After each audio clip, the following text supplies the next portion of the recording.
시간이 됐습니다. 다같이 묵상 기도하므로 2020년 7월 첫째 주일 맥주감사 주일 예배로 드립니다. 찬송가 3장 이천지간 만물들아.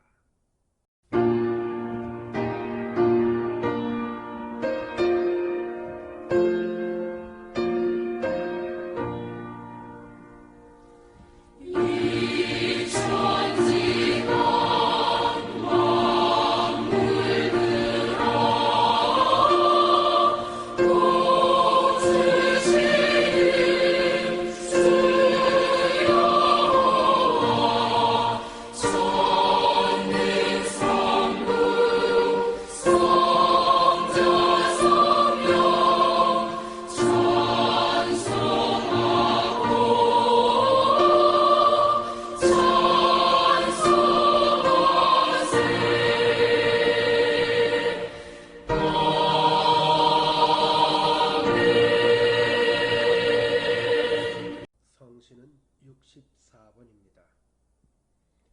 여호와께 감사하라. 그는 선하시며 그 인자하심이 영원하미로다. 여호와께 감사하며 그 이름을 불러 아뢰며 그 행사를 만민 중에 알게 할지어다.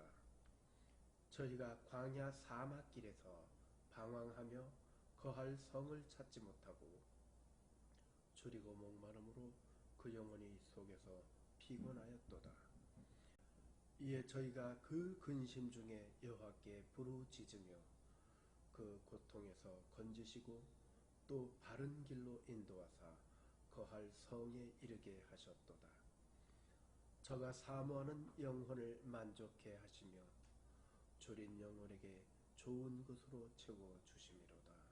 아멘.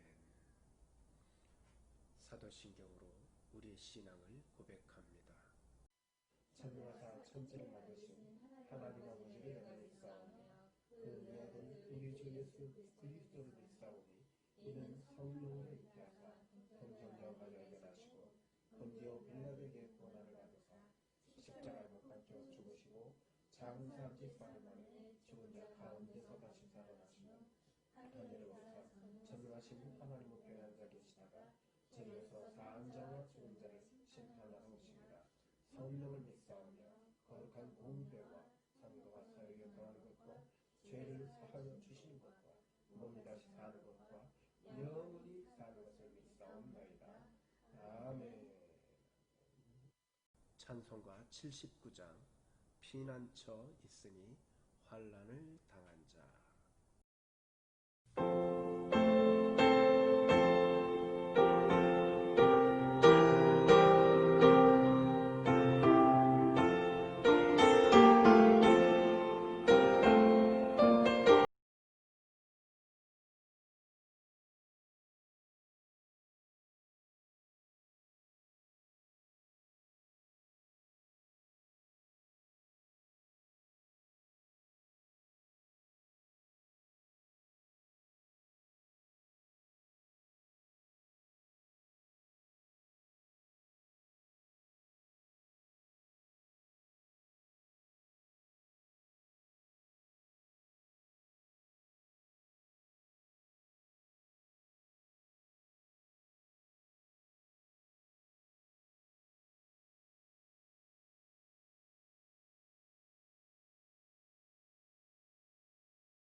그 크신 은혜를 고맙고 감사드립니다.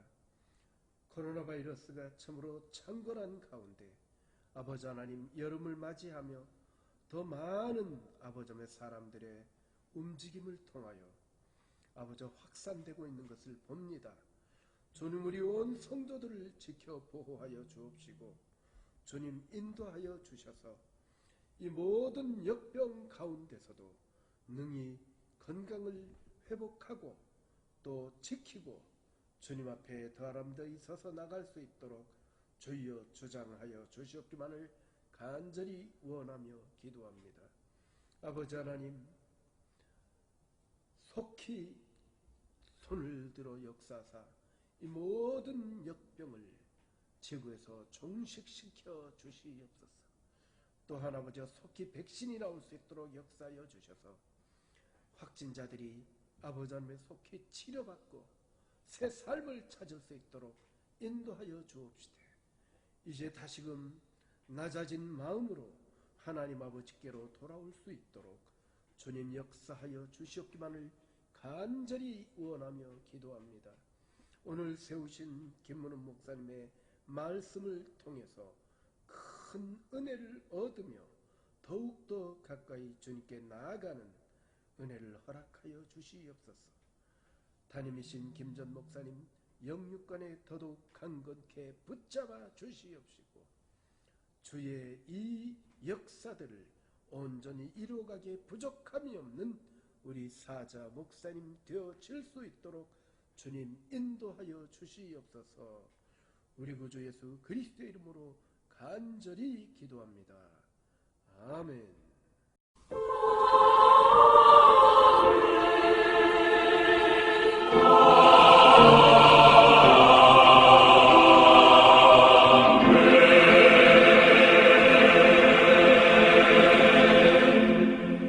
하나님의 말씀은 누가복음 9장 23절입니다.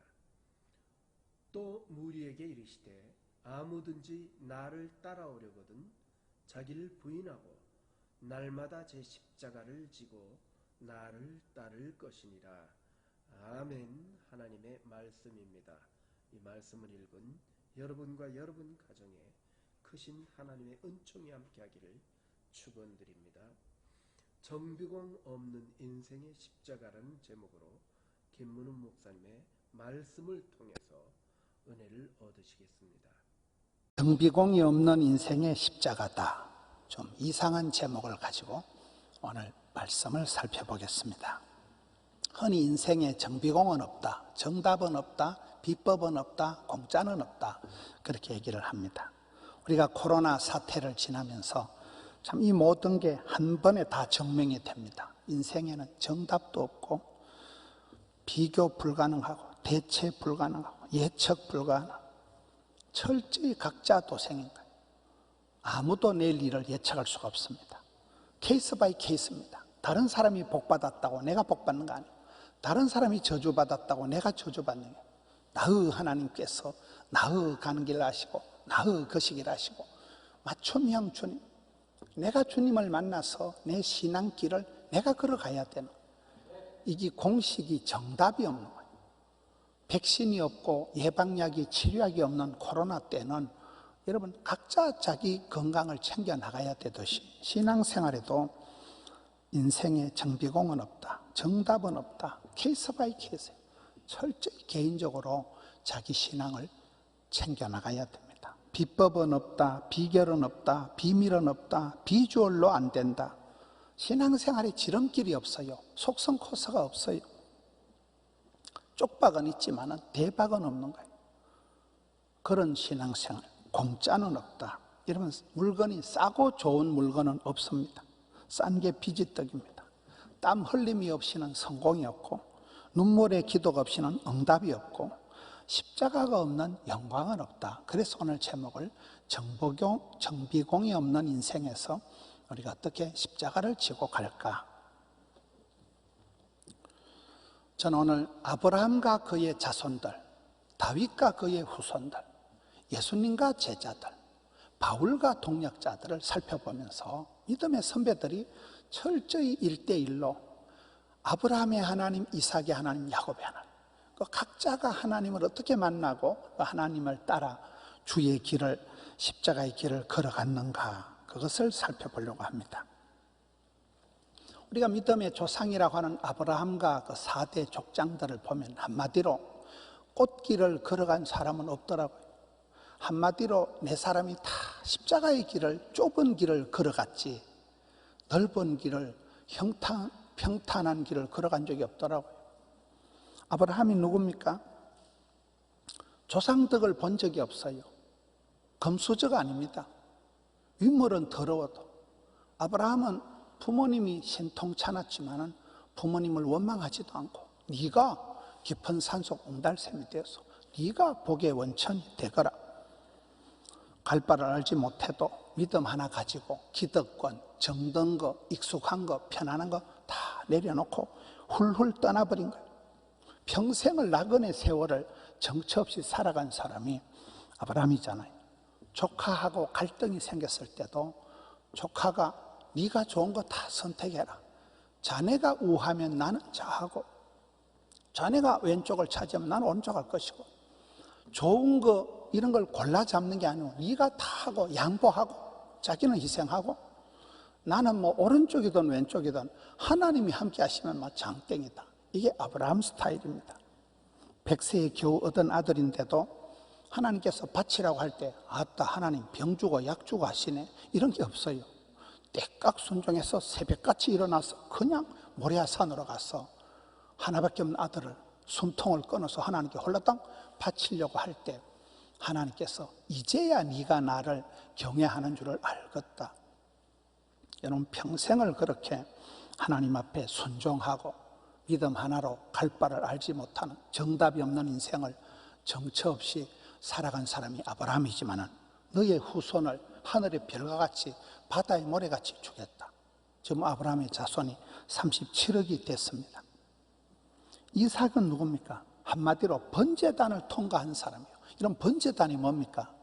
짐승을 잡아서 제사를 드릴 때 숨통을 끊어서 내장을 드러내고 각을 쳐서 짐승을 통째로 장작개비 위에 올려놓고 홀라당 태워서 바치는 것이 번제입니다. 여러분, 이삭은 번제단을, 사선을 넘은 사람이에요. 아버지 아브라함은 호호 할아버지고 이삭은 건장한 청소년입니다. 아버지 왜 이러십니까? 확 떠밀어 보고 도망갈 수 있는 나이가 이삭이지만 이삭은 한마디도 변명을, 원망을 안 하는 거예요. 그대로 그냥 아버지 하는 대로 죽기까지 순종을 하고, 그런 이삭입니다. 우물을 다 빼앗겨도 뭐 원망하지 않고 다투지 않고, 다툴 힘도 없었지만 싸우고 다툴 마음이 없는 거예요. 그저 밀려나면 뺏기면 이사를 가면 정처 없이 다니면서도 한 우물을 팠던 사람이 이삭이니까. 그의 이름처럼 많은 사람들에게 웃음을 선사한 사람, 몸이 허약했기 때문에 부모님 원망하지, 나는 왜 이렇게 몸이 약해 빠졌어, 내 혼자 내 앞가름도 못하는 존재인가, 이렇게 원망하지 않고 힘달구리가 하나도 없으니까 하나님이 100배로다가 복을 주시고 많은 사람에게 웃음을 선사한 이름처럼 살아간 사람이 이삭입니다. 야곱은 누굽니까? 기질상 야곱은 욕심꾸러기입니다. 약간 사기성이 있는 그런 인격입니다. 그런 야곱이지만 나가 하나님께 복을 받아야 썩었다. 장자권을 사는데, 축복권을 사는데 팥죽을 팔아서라도, 주님과 생씨름을 해서라도 축복권을 쟁취하는 그런 열망이 있었고, 여러분, 야곱의 축복, 그가 복을 받았다고 해서 꽃길을 걸어간 적이 없어요. 평생을 험악한 세월을 살아가고 처가살이만 20년을 했습니다. 사나이로 태어나서 쪽팔리게 처갓집에 얹혀가지고 20년 살아가는 주제에 야곱은 사랑을 선택한 거예요.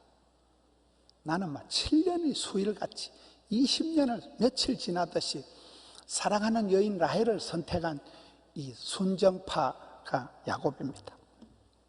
요셉은 누굽니까? 요셉의 일생을 보면 꼬일 대로 꼬인 게 요셉이에요. 더 이상 드라마틱하게 시나리오를 적을 수가 없습니다. 요셉의 팔자가, 요셉의 인생길이 참 꼬일 대로 꼬인 인생길이었지만은 그가 뭐 자기를 팔아먹은 형님들을 원망을 한다거나 사람을 탓하거나 그렇게 하지 않아요. 창세기 45장에 형님들을 다시 만났을 때 뭐라고 합니까? 나는 요셉이라. 형님들이 나를 팔아먹어서 내 인생이 잃어버린 세월 13년을 돌리달라 뭐 이런 거 없어요. 내가 포디발의 아내 그 가시나 하나 잘못 만나가지고 팔자가 복잡해진 게 아니라는 거예요. 나의 하나님께서 나의 가는 길을 아시고 나의 집구석을 아시고 나의 거시기를 아시고 하나님이 맞춰가지고 주의 길을, 십자가의 길을, 내 인생길을 예비, 작정, 섭리, 인도, 디자인 하셔서 주의 길을 그냥 오다 보이게 여기까지 왔다는 거예요. 내가 그냥 뚜벅뚜벅 주님 인도하시는 대로 이해할 수도 없고 납득할 수도 없고 뭔 놈의 팔자가 집구석이 와 이러노. 정신도 못 차린 인생을 꼬일 대로 꼬인 인생을 살아왔지만은 요셉이가 다른 사람을 원망한다거나 이빨을 간다거나 내가 언젠가 탈옥하면 원수를 갚으리라, 계작들을 대령해라, 이런 게 없었어요. 한마디로 4대 족장들을 보면 다들 그냥 요동치는 세월의 한복판을 살아가면서 칼바를 알지 못하고 도무지 내일을 알 수 없는 정답이 없는 현실을 살아가면서도 철저히 밀리고 쫓기고 기득권을 포기하고 예수님처럼 하늘 영광을 포기하시고 좁은 길을 걸어가고 영문 밖으로 가신 그런 분들이 믿음의 족장들이더라고요. 다윗을 봅시다. 이런 왜 하나님께서 사울 왕에게서 왕권을 빼앗아 가지고 다윗에게 왕권을 넘겨주셨을까요? 사울 왕은 외모가 걸출한 사람입니다. 다윗은 아버지 눈 밖에 난 사람이 다윗이에요. 이런 비주얼로 얘기하면 다윗은 애비가 볼 때도 니는 임금이 될 얼굴이 아니다. 아빠가 갈로 밖에 제켜놓은 아들이 다윗이잖아요. 근데 사울은 걸출해서 외모가 빼어났습니다. 다른 사람보다 한참은 더 잘났습니다. 비주얼 가지고 안 된다니까요. 사울은 자기 마음대로 살았지만 다윗은 하나님의 마음에 합한 자였습니다. 사울은 신접한 여자를 찾아가고 전바치를 찾아가고 세상의 요행을 찾았지만 다윗은 하나님께 기도한 사람입니다. 사울왕은 기도하지 않아서 망했지만 다윗은 때를 얻든지 못 얻든지 기도한 사람. 사울은 온갖 기득권을 총동원해서 다윗을 죽이려고 덤볐지만 다윗은 하나님을 기쁘시게 한다면 시편을 기록하고 악기를 연주하고 이스라엘의 노래 잘하는 사람이 되고 하나님의 영광을 위한다. 하나님의 영광을 훼손한 것들은 죽여버린다 이래서 물맷돌 몇 개를 들고 골리앗에게 담대히 나설 만큼 하나님의 영광, 하나님의 이름에 민감했던 사람이 다윗입니다. 사울은 자기 권력을 지키려고 발버둥을 쳤다면 다윗은 하나님께 경배와 찬양을 드리는데 일생을 쏟아부은 사람이 다윗입니다. 아버지 집에 관심을 가지고 아버지 집을 짓기 위해서 준비한 사람이 다윗입니다. 지금은 다윗의 때와 같이 예배가 회복되네. 다윗의 일생에서 가장 중요한 초점은 예배에 집중하고 예배를 회복했다는 것입니다. 제가 어떤 글을 보니까 선교의 최종 목적은 하나님께 예배 드리는 것이다 이래 돼 있더라고요. 선교지에 가서 사람들 끌어모아가지고 선교지에 가서 빌딩을 짓는 게 선교의 목표가 아니고 그 이방 땅에서 하나님께 예배를 드리는 게 선교의 마지막 목표라더라고요. 이런 코로나가 모든 것을 멈춰 세웠지만은 코로나가 모든 것을 세계를 중단을 시켜놨지만은 영상 예배는 마음대로 드린다. 오늘 또 등록하신 분 중에 그동안 영상으로 하다가 오늘 처음 교회 오신 분이 양산에서 물금에서 오신 오늘 분이 있습니다. 이 코로나 때 영상은 세계 어디서든지 어느 시간이든지 영상은 접속이 가능한 거예요. 가정 예배를 누가 뭐라 합니까? 이 코로나 때 가정 예배가 가정재단이 회복이 돼야 돼요. 그래서 저는 이 통합 예배가 중요한 것은 여러분 엄마하고 아들, 딸이 할아버지하고 손자들이 붙어 있는 걸 누가 뭐라 합니까? 가정을 누가 해체하고 가정에서 누가 거리 유지를 합니까? 그래서 이 코로나 때 통합 예배, 영상 예배, 가정 예배는 코로나 때 최선의 예배의 방법이라고 생각합니다. 저는 이 통합 예배를 어떻게 강화시킬까가 온통 요즘 제가 기도 제목입니다. 여러분, 사울은 가정교육을 가정에 실패했지만 다윗은 그의 아들 레미를 하나 세우기까지, 솔로몬을 세울 때 보세요, 많이 준비한 거예요. 아들을 위해서. 고생은 애비가 다 하고 축복은 아들이 다 받고. 여러분, 야곱에게 대한 어머니 리브가가 똑같은 얘기입니다. 아들아, 저주는 이 애미가 홀라당 덮어 쓴다. 축복은 우리 아들 레미가 몽땅 다 차지해라. 똑같은 얘기예요. 애비 다윗이 험한 것, 더러운 것, 무서운 거 다 준비하고 아들에게는 성전 건축을 부탁합니다. 그건 부담스러워도 네가 해야 된다. 아버지 집을 짓는데 성전 건축을 부탁하고, 하나님께 하나님, 우리 아들은 어리고 미숙하니까 지혜와 명철을 주옵소서. 애비가 기도한 대로 되는 거예요. 하나님, 우리 아들은 어리버리하니까 마음을 강하고 담대하게 만들어 주세요. 아들아, 하나님 율법을 다 지켜 행하면 네가 반드시 형통하게 될 것이다. 신앙 교육을 성공한 사람이 다윗입니다. 여러분, 다윗의 후손들 왕들의 역사를 보면 대체적인 흐름이 있어요. 다윗의 소위와 같이 여호와의 길을 따라서 성전을 청결하게 하고, 두루마리 율법책 성경책을 찾았다 읽고, 산당 우상 숭배를 제거하고, 회개운동을 일으키고 백성들을 성결하게 만든 그런 왕들은 다 하나님께 복을 받습니다. 그런데 여호와의 길을 떠나서 다윗의 소유와 다른 사람들은 나쁜 사람들. 그래서 성경을 보면 하나님이 다윗과 비슷한 사람은 복을 주고, 다윗이 스탠다드예요. 다윗하고 다른 사람은 나쁜 사람. 그렇게 하나님이 사울 왕에게서 왕권을 다윗에게 넘겨버리신 거예요. 촛대를 옮겨버리신 거예요. 예수님과 12 제자를 보겠습니다. 먼저 예수님께서 12 제자들을 선발할 때 보면, 예수님께서 제자들을 뽑을 때 세상적인 기준이나 스펙이나 소위 이력서나 외모를 가지고 제자들을 선발하지 않습니다. 그냥 갈릴리 바닷가 지나가다 막 불러 제킵니다. 또나 개나 아무나 막 불러서 제자를 세웁니다. 왜 그럴까요? 여러분, 사랑은 기술이다, 사랑은 예술이다, 사랑은 능력이다, 사랑은 실력이다, 이런 말 들어보셨습니까? 예수님은 사랑의 본체시기 때문에, 사랑 그 자체이신 분이 예수님이시기 때문에, 예수님은 어떤 인간을 아무나 누구나 만나도 그 인간을 변화를 시켜서 주님의 사랑으로 확 덮어가지고 반드시 제자를 만들어낸다는 거예요. 어떤 또라이 날라리라도 예수님을 만나면 제자로 변화될 수 있다는 거예요. 예수님 사랑이 그렇게 녹아버려가지고 예수님 사랑이 그렇게 만든다는 거예요. 그러니 예수님이 제자들을 선발할 때 또나 개나 아무 상관없는, 누구를 만나도 예수님은 반드시 기어이 필립 반드시 제자로 세운다니까요. 사랑은 조건 반응이 아닙니다. 하나님께서 우리를 향하실 때 일방적으로, 주권적으로, 주도적으로 무조건 우리를 사랑하시는 거예요. 하나님의 은사와 부르심에는 후회하심이 없기 때문에 제자들이 아무리 신통찮아도 야, 이 선발에 좀 문제가 있다, 선수 교체, 이런 게 없어요. 우리 주님은 제자들을 판단하지도 않고 원망하지도 않고 포기하지도 않고 못 쓰겠다고 속단하지도 않고 멸시하지도 않고 미워하지도 않고, 저는 그 부분이 예수님의 제자들을 향한 사랑이 대단하시다고 보는 거예요. 제가 최근에 어떤 글을 보니까 학생은 교육의 대상이지 평가의 대상이 아니다.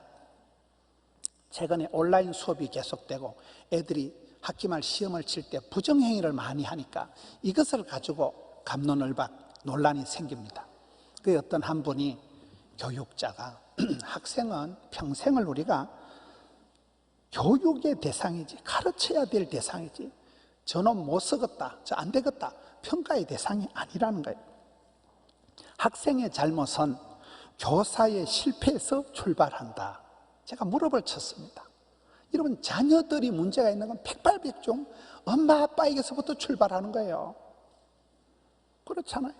학생들은 죄가 없는, 학생들, 어린애들이, 백지장 같은 애들이 다 교사의 잘못에서부터, 부모의 잘못에서부터 출발하기 때문에 부형된 자들이, 교사된 자들이 굉장히 부담이 있는 거잖아요. 평가도 교육의 한 과정이다. 학생이 정해진 교육 목표에 도달할 수 있도록 돕는 모든 과정이 교육이다. 여러분, 예수님의 제자 훈련의 완결은 십자가상에서 이루어지더라고요. 예수님이 3년 동안을 그렇게 특강을 하고 그렇게 제자들 옆구리 깨차고 다녔지만은 예수님 십자가에 돌아가실 때 거의 다 도망갔습니다. 예수님 배반하고 떠났습니다.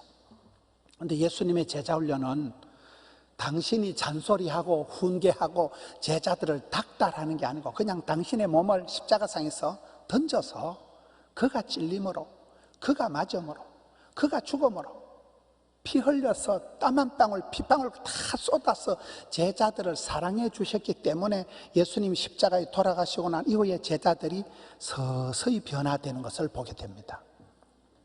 그래서 정비공이 없는 인생의 길은 십자가밖에 없는 것입니다. 자식 농사라는 건 평생을 투자하는 거예요. 평생 부모가 자식을 위해서 눈물로 기도하고 평생을 위해서 기도하는 것입니다. 예수님께서는 제자들을 위해서 그 개성 만점인 제자들, 다양한 제자들, 약점이 많은 제자들을 한 번도 판단하고 멸시하고 내친 적이 없는, 선수 교체한 적이 없더라고요. 끝까지 사랑해, 주고 또 주고 피 한 방울까지 다 주는 거예요. 그 사랑에 제자들이 비로소 변화되기 시작하고 예수님 십자가에 돌아가시고 난 이후에 제자들이 눈이 열리는 거예요. 아, 이분이 진짜 부구나, 이분이 진짜 베개구나. 그들도 자기를 버리고 자기 십자가를 지고 주의 발자취를 따라가서 순교자들이 되는 것입니다. 여러분, 사도 바울을 한번 보세요. 사도 바울은 나는 날마다 죽노라, 나는 십자가만 자랑하노라, 내가 이제 예루살렘으로 갈 건데 내가 그곳에 가서 무슨 꼬라지를 당할지는 아무것도 모르지만 한 가지 분명한 것은 내가 거기 가서 재미 볼 일은 없고 환난과 핍박이 나를 기다리고 있다고 하지만 나는 이 길을 간다, 반드시 간다, 못 먹어도 고다. 이게 바울의 고백들입니다. 여러분, 우리가 여행을 할 때 가고 싶으면 가면 되는 거잖아요. 근데 사도 바울 한 번도 내가 너 보기를 심히 원하는데 하나님께서 길을 열어주시지 않았어, 내가 계속 기도하고 있다. 그게 바울의 스타일이에요. 가고 싶다고 덜렁가고 돈 된다고 덜렁가고 재밌다고 덜렁가고 맛집이라고 가는 게 아니에요. 끝까지 하나님께 물어보고 하나님이 길을 열어주실 때 움직이는 사람이 바울이잖아요. 성령에 이끌려서 환난과 핍박이 기다려도 성령님이 이끄시면 나는 간다는 거예요. 자기 필요를 따라 움직이지 않습니다. 기도와 말씀을 통해서 하나님의 뜻을 계속 물어보는 거예요.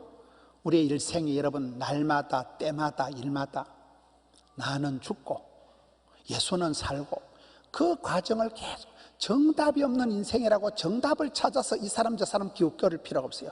주를 바라보고 그래도 주님을 향하고 주만 바라보고 나가면 그게 주의 길, 십자가의 길, 나의 길, 이 인생길에 답이 있는 것입니다. 날마다 자기는 죽고 예수로 사는 삶이 돼야 된다. 어떤 선교사님이 지난주에 저한테 메일이 왔습니다. 코로나 사태가 장기화되니까 그 지역의 의료 체계가 다 무너진 거예요. 모든 시설이 폐쇄 조치가 되고 통행 금지가 됐는데 거기는 코로나가 걸리면 치료할 만한 의료 시스템이 없어요. 아주 저급한 나라입니다. 항공길이 다 끊겼습니다. 향후 한 1, 2년 동안은 비행기에 대한 예측을 못하는 거예요. 그런데 대한항공에서 대사관하고 협조를 해서 그 어려운 나라에 몇 나라를 합쳐가지고 특별 전세기를 띄운다는 거예요. 비행기 값이 한 3배가 더 비싸는데 전세기가 쭉 돌아오면서 한국 교민들을 싣고 오는데 대사관에서 전화가 왔다는 거예요. 선교사님, 이번에 비행기가 떠는데 한국으로 돌아갈래요? 안 돌아갈래요? 그래서 선교사님이 걱정을 태산같이 하고 전화가, 문자가, 메일이 온 거예요. 자기 하나 살라고 오는 거는 쉬운데 그럼 자기가 들어오고 나면 그게 남아있는 선교지의 고아들은 누가 돌보냐. 향후 몇 달은 몇 년은 이게 갈 수도 올 수도 없는 상황인데 그 아이들은 누가 돌보냐는 거예요. 내 하나 살라고 귀국을 하자니 거시기하고 그렇다고 남아있자니 너무 무섭다는 거예요. 현지가 도무지 대책이 없는 그런 상황이니까. 선교사님이 수일을 고민을 하다가 목사님, 저는 여기에 남겠습니다. 제가 코로나 안 걸리도록 목사님 네가 기도나 세게 해주세요. 제가 마음이 짠하더라고요. 선교사님들이 그렇게 살아가는 거예요. 내 건강 걱정보다도 선교제 어린 양떼들을 먼저 걱정하는 그 마음이 선한 목자 대신 주님의 마음, 하나님께서 우리를 하나님이 세상을 요처럼 사랑하사 독생성자를 주실 때 예수님께서는 하늘 영광을 다 포기하시고 낮고 천한 사람의 몸을 입으시고 이 땅에 성육신 하셔서 이 땅에 오셔서 대접받고 칭찬받는 길이 아니라 주의 길을 영문 밖에 십자가의 길을 끝까지 걸어가셨다는 거이죠. 전라도 익산에 문 목사님이라는 분이 계십니다. 그 목사님이 주말마다 꼭 이렇게 문자를 보내주셔요. 그 목사님이 재밌는 것이 전라도 가보시면 익산, 군산, 전주, 김제 이 도시들이 거의 다 1시간권 안에 다 연결이 됩니다. 그런데 거기는 복음화율이 거의 30%, 40%예요. 아주 교회들이 많고 군산에도 교회가 600개입니다. 아주 신앙 복음화율이 높은 데인데 이 목사님이 시골에서 목회를 하면서 시골 예배당 마당에 이렇게 비닐하우스 같은 거 해놓고 그 안에 보니까 이렇게 풀빵도 굽고 그 안에 솜사탕도 돌리고 이래가지고 그 교회에서 시집 장가간 애들이 11조 할 때는 그 교회 다 오라 하는 거예요. 그래가지고 군산, 전주, 익산에 간 애들이 주일날 다 와가지고 애들은 그 하우스 안에서 풀빵 구워 먹고 이런 거 하고 그 목사님이 이렇게 시골 교회니까 전원교회가 제일 가꾸는데 그 목사님 교회에 전원교회 뜰 안에 돌에 새긴 시가 있다는 그걸 어제 보내주셨더라고요. 나는 꽃입니다. 이파리는 나무에게 주고 꿀은 벌에게 주고 향기는 바람에게 보냈어요. 그래도 난 이런 게 하나도 없어요. 더 많은 열매로 태어날 거예요.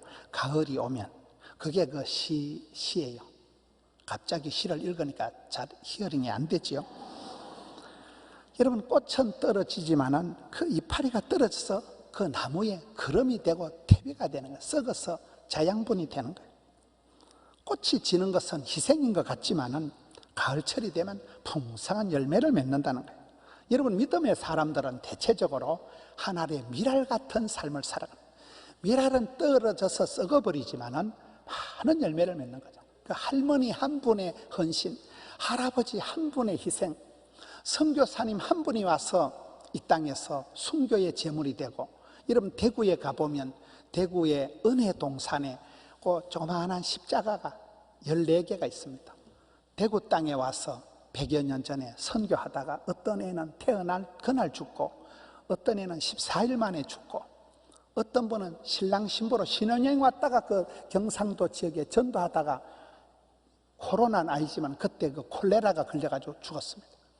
그분들의 무덤이 있는 그곳이 대구의 성지가 되고 대구 복음화의 진원지가 되고 거기에 뭐 개성학교다 상명여고다 거기에 최초의 교육기관 최초의 교회들이 만들어지면서 오늘 많은 복음화가 선교사 한 분이 희생하고 피를 흘리고 죽어가면서 그곳에 교회가 세워지고 학교가 세워지고 병원이 세워진 것이 선교 역사입니다. 가성비를 따지는 야박한 세상에서 자기에게 유불리나 따지는 인정머리 없는 현실에서 있는 것들이 더 무섭게 설치는 이 강포한 세상에서 여러분 우리는 주님의 가신 그 길을 따라가서 주님처럼 하나님의 미랄처럼 앞서간 믿음의 선배들이 갈 바를 알지 못해도 자기 기득권 다 내려놓고 떠난 사람 다 빼앗겨도 남을 원망하지 않고 살아갔던 요셉이가 그랬고 이삭이가 그랬고 사도 바울이 그랬고 우리 예수님께서 십자가상에서 피 한 방울까지 다 쏟아서 헌신해 주시고 희생해 주셨기 때문에 끝까지 우리를 사랑해 주시기 때문에 우리가 구원을 받는 것입니다. 성도는 자기를 부인해야 돼요. 늘 나는 아닙니다. 그러나 하나님은 모든 걸 하실 수 있습니다. 나는 죄인일 수밖에 없는 할 수 없는 죄인이지만 우리 주님은 모든 걸 할 수 있는 분입니다. 내 십자가를 내가 지고 가야 돼요. 다른 사람에게 십자가를 덮어 씌우지 마세요. 내 몫에 패인 십자가는 내가 지는 거예요. 어느 가정에 어떤 사람이 육체적인 신체적인 관계적인 가족적인 십자가가 없는 사람은 없어요. 세상에 정비공은 없어. 세상은 공평한, 하나님은 여러분 공짜가 없는 세상에 어느 누구든지 다 남모르는 아픔이, 눈물의 씨앗이, 기도 제목이 있다니까요. 그 애물단지가 그 십자가를 남한테 덮어씌우지 마라. 남을 원망하지 마라. 내 십자가는 내가 지고 나가는 거예요. 주를 따라가야 돼. 사람 상대하지 마라. 여러분, 우리가 살아가면서 어떨 때는 사람이 좋아서 죽어, 어떨 때는 인간이 미워서 죽어. 죽으세요. 죽어. 다 부질없는 짓이에요. 사람이 그래 좋아서 야단을 피우고, 사람 꼴보기 싫다고 그래 야단을 하고, 주를 바라보고 주를 따라가고 예수 그리스도로 말미암아 나는 죽고 예수님으로 사는 인생을 살지 못하면 맨날 인간 노름하다가 상처받고 상처주고 인생이, 피곤한 인생이 되고 마는 것입니다. 자기를 부인하고 자기 십자가를 지고 주를 따라가는 사람은 영문 밖으로 나가고 주의 길을 걸어가고 십자가의 길을 감당하고 좁은 길을 가고 이 길을 가고 사랑의 길을 가고 나의 가는 이 길 끝에서 나는 주님을 보리라 영광에 내 주님 그때 보자 씨. 지금은 내가 서글프지만, 지금은 내가 답답하고 답이 없는 현실을 살아가고 있지만은 우리는 주의 길을 가는 사람들입니다. 우리에겐 주님이 계십니다. 승리하신 주님이 계십니다. 그분을 따라가면 후회할 일이 없을 것입니다. 이 혼란한 세상, 코로나 한복판을 지나가면서 다시금 자기를 부인하고 자기 십자가를 걸머쥐고 주를 따라가는 발걸음 흔들리지 않는 우리 성도님들 되시기를, 약할 때 힘들 때마다 주여 성령으로 기름 부어 주옵소서, 감당하게 하여 주옵소서, 부르짖는 우리 성도님들 되시기를 축원합니다. 날씨가 더워지므로 사람들의 외출이 많아지고 더불어 코로나19이 더 기승을 부리고 있습니다. 마스크와 손 세정제를 꼭 지참하시고 사회 거리두기를 더욱 철저히 지킴으로 우리의 건강을 지키시기 바랍니다. 지난주에는 담임 목사님 가족, 김 목사 가족, 박정은 전도사님 가족, 임에스더 전도사님, 사라 사모님, 배영 집사님이 교회에서 예배를 드렸습니다. 감사합니다. 마지막 찬송가 349장 나 주의 도움 받고자, 이 찬송 후에 담임 목사님의 축도로 예배를 마치도록 하겠습니다.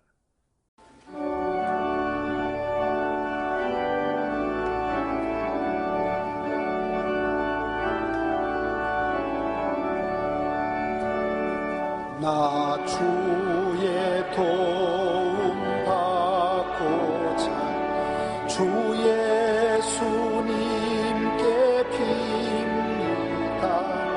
그 구원 허락하시사 날 받아 주소서. 내 모습이 주 받아 주소서. 날 위해 돌아가신 주 날 받아 주소서. 큰 죄에 빠져 영주도 날 위해 피 흘렸으니 주 형상대로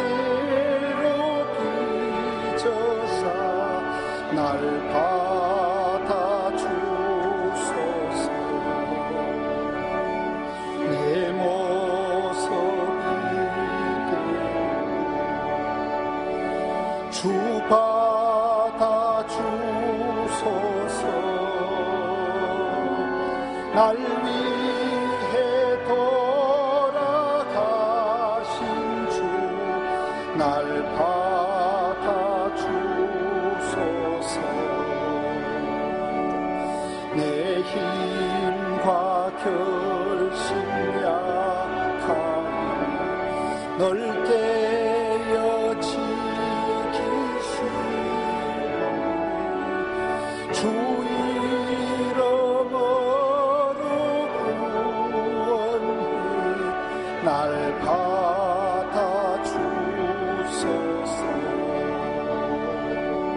내 모습이 주 받아주소서.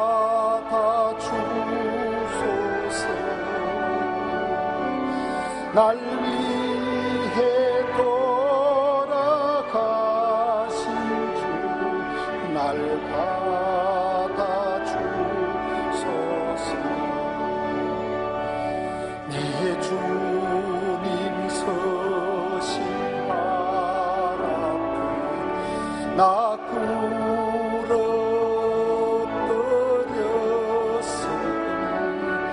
그 크신 역사 이루게 날 받아주소서.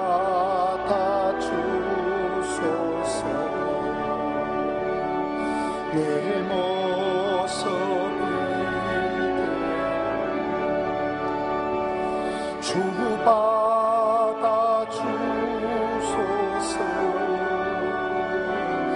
날 위해 돌아가신 주 날 받아주소서.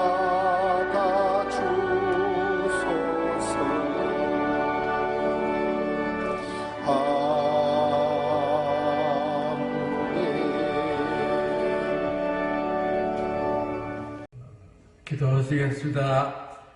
지금은 우리 주 예수 그리스도의 은혜와 아버지 하나님의 극진하신 사랑과 성령님의 내주 역사 교통하시는 은혜와 영상 예배를 드리며 또 은혜 받는 다민족 교회 성도님들과 그 가정과 섬기는 사업터 위에 이제로부터 영원토록 함께 있을지어다. 아멘.